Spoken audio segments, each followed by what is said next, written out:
Oke, kita ke informasi berikutnya masih soal debat capres kemarin ya. Kemarin capres atau 3 capres ini saling melontarkan pertanyaan, menjawab dan juga berargumentasi mengenai isu-isu pertahanan keamanan. Secara spesifik adalah soal alutsista. Nah, kami hadirkan beberapa cuplikan dari debat capres kemarin. Dalam beberapa tahun terakhir ini, lebih dari 160.000 orang meninggal bukan karena serangan militer, tapi karena serangan virus. HP kita, komputer kita diserang oleh cyber attack. Lebih dari 800 juta cyber attack. Perdagangan manusia, perdagangan anak. Bagaimana perempuan, anak-anak menjadi korban, lebih dari 3.000 orang. Dan narkoba menyerbu Indonesia. 4,8 juta orang terpapar narkoba. Keluarga-keluarga kita menderita karena narkoba ini. Dan itu pedih sekali. Itu tingkat keluarga. Pencurian ikan, pencurian pasir, itu menandakan bahwa kita kebobolan. Dan lebih jauh lagi, ironisnya, Kementerian Pertahanan menjadi kementerian yang dibobol oleh hacker di 2023.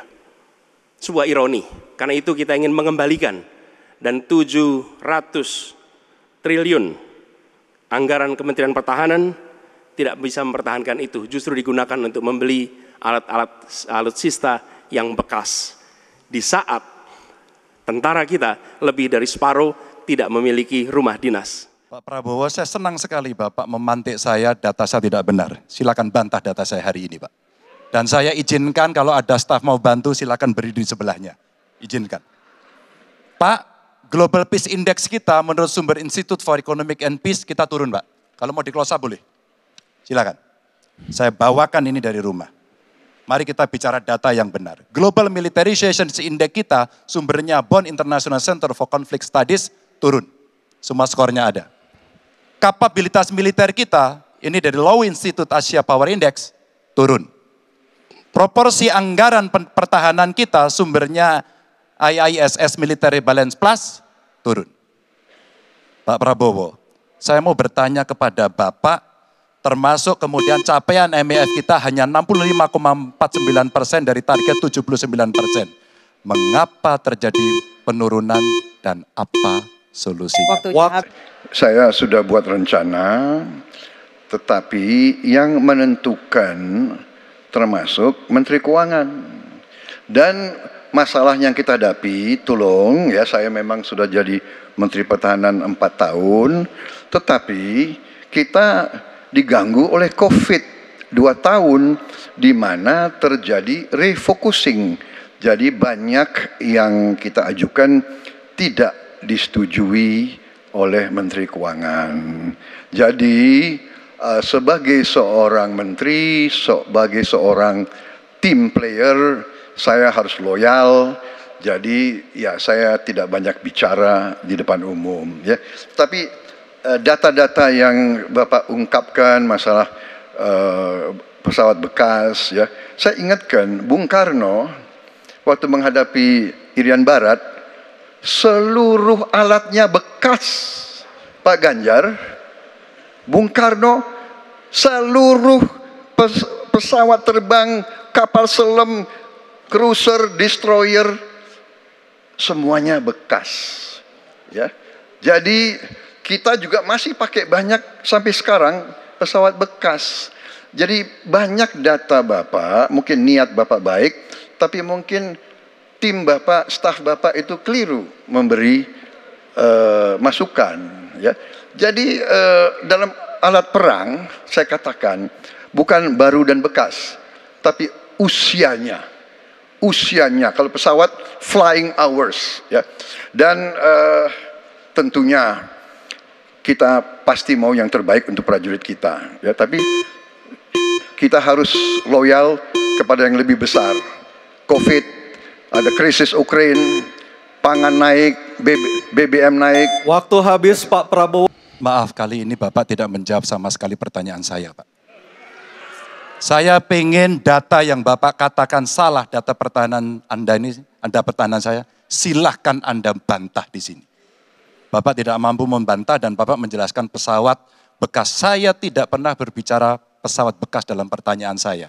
Minimal saya bertanya, tadi kalau Bapak, maaf, mendengarkan terakhir, Capaian MIF kita hanya 65,49% dari target 79%, dan ini mengkhawatirkan karena akhir tahun ini sudah harus selesai. Bapak juga tidak menjawab. Jadi artinya sebenarnya apa yang Bapak jawab dari seluruh pengelolaan pertahanan yang ada di Indonesia ini? Sungguh-sungguh saya meragukan itu karena data ini kemudian Bapak tidak mampu membantah di sini. Bahkan saya sudah memberikan ruang terbuka, kalau ada staf yang bisa membantu silakan berdiri di sini. Staf saya, oh Anda mau bilang angkanya silakan naik ke sini. Akan saya tunjukkan kalau Anda mau membantu. Terima kasih. Ya, jadi begini, yang Bapak ungkapkan itu saya bisa bantah, waktunya tidak cukup. Saya siap berjumpa dengan Bapak. Mari kita bahas satu persatu, akan saya buktikan. Saya butuh hari ini, Pak. Nggak bisa. Saya tidak dikasih waktu. Jadi Anda tidak fair. Anda minta saya kasih penjelasan yang begitu rumit, tapi waktu saya terbatas. Jadi saya transparan, saudara. Dan yang saya katakan, kalau kita bicara MEF itu mulai dari berapa periode yang lalu. Ya, kalau kita mau buka-bukaan, Menteri Pertahanan sebelum saya, apakah tidak juga berpengaruh? Juga Menteri Keuangan yang banyak tidak menyetujui disbursement. Jadi mari kita diskusi dengan baik sebagai negarawan dan tidak mencari-cari hal-hal yang keliru. Waktu habis. Sebenarnya banyak sekali poin yang juga diangkat dalam debat ketiga Pilpres kemarin, di mana tadi kita melihat cuplikannya. Anies mempertanyakan 700 triliun rupiah anggaran Kementerian Pertahanan, tapi justru tidak bisa mensejahterakan dari anggota TNI, prajurit TNI. Kemudian juga Kementerian Pertahanan justru berhasil dibobol hacker. Kemudian dari sisi Ganjar Pranowo mempertanyakan kenapa indeks pertahanan keamanan Indonesia ini justru turun. Biarkan para narasumber yang pagi hari ini sudah hadir yang menjawab, bukan kita begitu ya. Sudah hadir di samping saya Marsdia Purnawirawan Tamsil Malik, Dewan Pakar Pertahanan dan Keamanan Timnas Amin. Selamat pagi, Pak Tamsil. Pagi, Mbak Ranti, Mas Bayu. Kemudian juga ada Bang Daniel Anzar Simajuntak, Wakil Direktur Juru Bicara TKM Prabowo Gibran. Selamat pagi, Bang Daniel. Pagi, Bang. Kemudian juga ada Bang Rambun Cahyo, Wakil Ketua TPN Ganjar Mahfud. Selamat pagi. Pagi. Saya mau ke 01 dulu. Ini nampaknya banyak sekali pertanyaan, bahkan dari awal mulai visi misi ini nampaknya udah kritikan pedas dilontarkan kepada 02. Poin-poin kemarin Anda merasa sudah dijawab belum mengenai alutsista, mengenai anggaran dan lain-lainnya yang sempat dipertanyakan Pak Anies? Ya, betul Mbak Rati, terima kasih Mas Bayu. Jadi apa yang disampaikan Pak Anies, Capres dari 01, semua sudah disampaikan karena menyangkut hubungan internasional, pertahanan, globalization, dan itu substansinya sudah masuk. Jadi masyarakat saya kira sudah mendapatkan pencerahan apa yang disampaikan, meskipun di dalam debat ini ada pro kontra antara 1, 2, dan 3. Tetapi kita bisa melihat bahwa yang disampaikan Pak Anies ini sudah sesuai dengan apa yang memang menjadi program yang bisa dikoreksi oleh Pak Anies dan untuk perbaikan ke depan. Angka 700 triliun juga sudah firm ya? Jadi begini, angka 700 itu adalah total dari 5 tahun anggaran rutin pertahanan. Kurang lebih 680 triliun, beda sedikit dari angka itu. Nah, angka itu sebetulnya merujuk pada anggaran per tahun dari 2020 sampai 2023 akhir. Nah, lalu kemudian ada angka di luar itu sebetulnya yang lebih dari 700 itu adalah pinjaman luar negeri dan pinjaman dalam negeri. Itu yang dipertanyakan ya Pak ya? Bukan, yang disampaikan oleh Pak Anies 700 anggaran rutin. Anggaran rutin dibagi 3 komponen.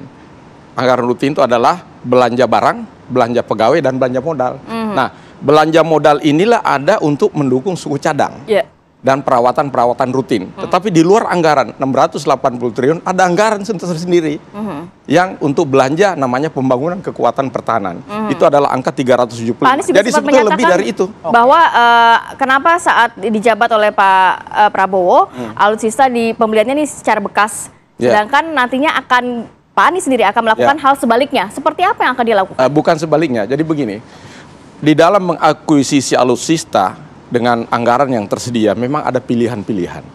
Pilihan adalah kalau memang ini program jangka pendek, itu memungkinkan untuk melakukan pembelian pesawat bekas. Tetapi ada pilihan-pilihan. Artinya apakah anggaran ini bisa melanjutkan dalam 10-15 tahun ke depan untuk maintenance. Karena pembelian pesawat bekas itu cost-nya besar. Cost-nya besar ya. Dia harus efektif dengan anggaran yang tersedia.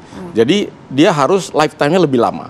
Meskipun di 02 menyampaikan bahwa ini kan bisa lebih lama.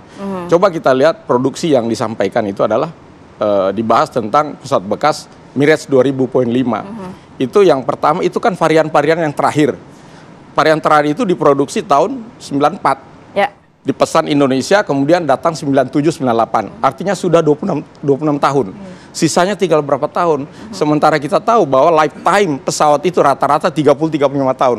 Sudah harus bukan over lagi, ganti dengan pesawat baru. Itu satu. Yang kedua, dihadapkan pada Linkstra. Apakah sudah sesuai dengan perkembangan lingkungan strategi, di mana itu ada ancaman militer yang tentu yang bersifat konvensional maupun unkonvensional. Teknologi sama. Oke, kita kasih kesempatan ke Bang Daniel. Bang Daniel, kita juga sempat berbicara soal ini. Bang Daniel bahkan sudah menyatakan statement di beberapa platform, salah satunya di media sosial, bahwa apa yang disampaikan Pak Anies itu data-datanya salah. Tapi tadi kan sudah dijelaskan juga sama Pak Tamsil. Iya. Di bagian mana yang salah? Data yang disampaikan oleh Pak Anies di forum debat itu salah dan justru cenderung berbohong. Kenapa begitu? Karena Pak Anies menggunakan kalimat 700 triliun anggaran Kemhan itu digunakan untuk belanja alutsista bekas.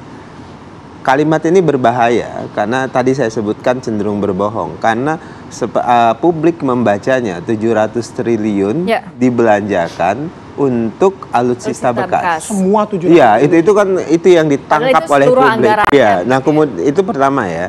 Akhirnya kan itu dikonsumsi oleh publik. Walaupun besoknya itu diklarifikasi oleh para jubir, termasuk hari ini Pak Tamsil. Itu bukan 700 triliun, itu bukan begitu maksudnya. Tapi itu sudah dikonsumsi oleh publik. Itu yang kenapa saya sebut Pak Anies itu berbohong. Dan itu berbahaya, karena nafsu sekali ingin menjatuhkan Pak Prabowo. Tapi nggak bohong kan, angkanya memang 600 sekian. Salah juga. Pertama begini, karena nggak menjelaskan apa-apa kan pada saat itu. Pada saat yang benar adalah, misalnya ya, kalau diakumulasikan misalnya dari 2020 sampai dengan 2024 itu alokasi anggarannya Kemhan sekitar 690-an triliun. Ya, hampir 700. Ya. Nah, kalau kemudian dipecah lagi berapa persen kira-kira untuk alutsista? Ini saya gunakan persentase itu 15 sampai dengan 17%. Oh, nggak banyak berarti ya? Iya, itu sekitar 100-an triliun lah. Jadi kan kalau kemudian diksi yang digunakan itu adalah 700 triliun digunakan untuk alutsista bekas, itu menyesatkan dan berbohong. Ada anggaran itu yang berbahaya. Tadi, Bang, kalau Pak Tamsil bilang ada anggaran di luar 700 itu tadi soal untuk alutsista. Nah, itu berbeda lagi. Kenapa? Karena itu kan terkait dengan disetujui atau dieksekusi atau enggak kalau bahasa sederhananya, yang namanya PLN, ya.